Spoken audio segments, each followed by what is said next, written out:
The Timecard form is where you manage time and attendance payroll transactions as well as job cost labor transactions. If you use the shop floor data collection system, ShopPAK automatically populates the Timecard for you with data collected from the shop floor. If you don't, then someone needs to collect employee time and job cards and enter them manually via this form. The ShopPAK Timecard lists transactions that were posted for a particular employee on a particular day. For an employee to be listed, make sure their Show on Timecard material card list is checked on their employee form. Time and attendance transactions capture payroll and attendance data.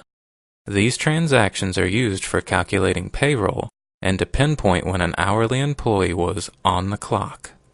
Job card actuals identify what jobs the employee actually worked on during the day.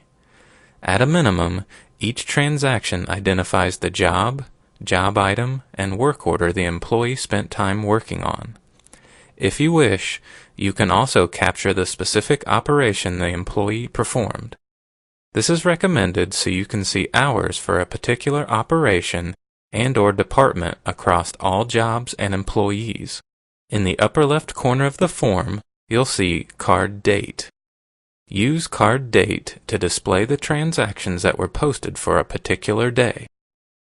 Use the drop-down calendar to pick the date you wish to see. Next to Card Date is the department filter.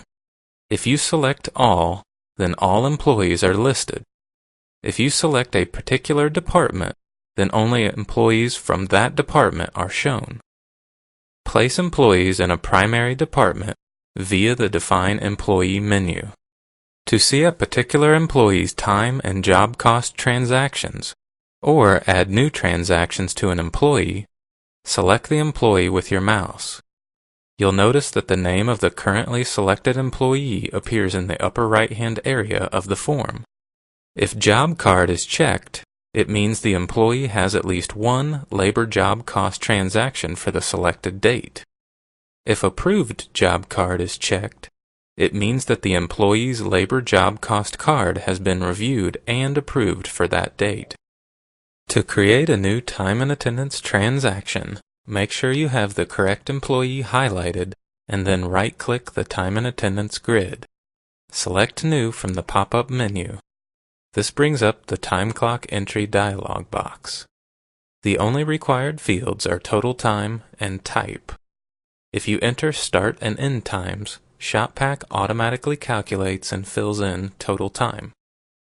Click OK, or if you have several transactions for the current employee, press Save Start New Entry. Clicking OK returns you to the time clock grid. New transactions are displayed in the grid. The cumulative time clock totals for the card are updated and reflect the new time clock entry. To modify a time and attendance transaction, select the transaction you want to change. Right-click the time and attendance grid and select Modify. Make your changes and click OK. If you want to quickly record a common day off for all employees, right-click the grid and choose Mass Add from the menu. Enter the number of hours and select Holiday. ShopPAK automatically creates the same holiday record for all employees in the employee list.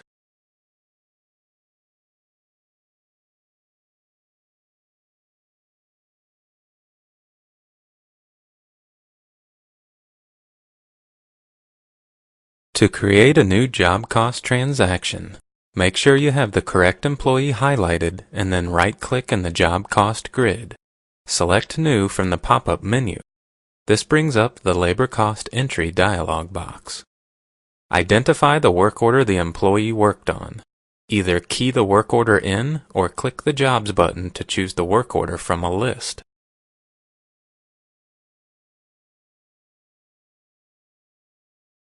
Although optional, we recommend selecting the operation code from the pull-down list. Either fill in the start time and finish time, or enter the total time of the transaction. If you enter start and finish times, ShopPAK automatically calculates and displays total time. Time is displayed according to your Global Actuals formatting setting. We've set our option to show time in hours and minutes.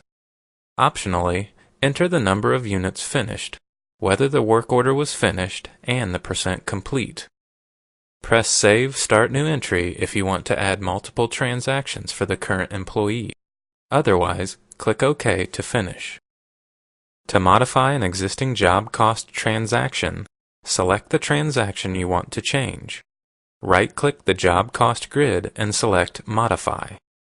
Make any changes in the Labor Job Cost Entry dialog box and click OK. ShopPAK separates the function of adding new labor job cost transactions from the function of approving them. Two tabs run along the bottom of the Timecard form, and each tab has its own security settings. You can assign responsibility for entering labor transactions to one person, while assigning responsibility for approving transactions to someone else. Before approving a timecard, make sure the correct card date is picked and the correct employee is selected. Click the Approve Card tab to see the transactions that have been reported for that employee for that day. If you need to change a transaction, select the transaction and right-mouse click the Approve Card grid. Choose Modify or Delete. These operations work the same as they do on the Manual Entry tab. When you're satisfied with the labor card entries, click the Approve Current Employee Card or the Approve All Cards button. ShopPAK updates the database and places a check in the Employee's Approved Job Card checkbox. It also updates the aggregate approved cards totals at the top of the form, and places a check in the Approved checkbox for all of the individual job cost entries that make up the labor card. At this point, the new labor card transactions will have been added into the overall job cost labor accumulators and can be reviewed on any job cost report or form. If you have a number of employee job cost cards to approve, it's usually faster to review each employee's job card, and at the end, click Approve All Cards after reviewing the last employee card. ShopPAK generates a number of employee time and attendance and job cost reports. To generate employee reports, go to the Reports menu, scroll down to Employees, and click the specific report you wish to generate. For more information on each report, please refer to Chapter 21 of the ShopPAK User's Guide.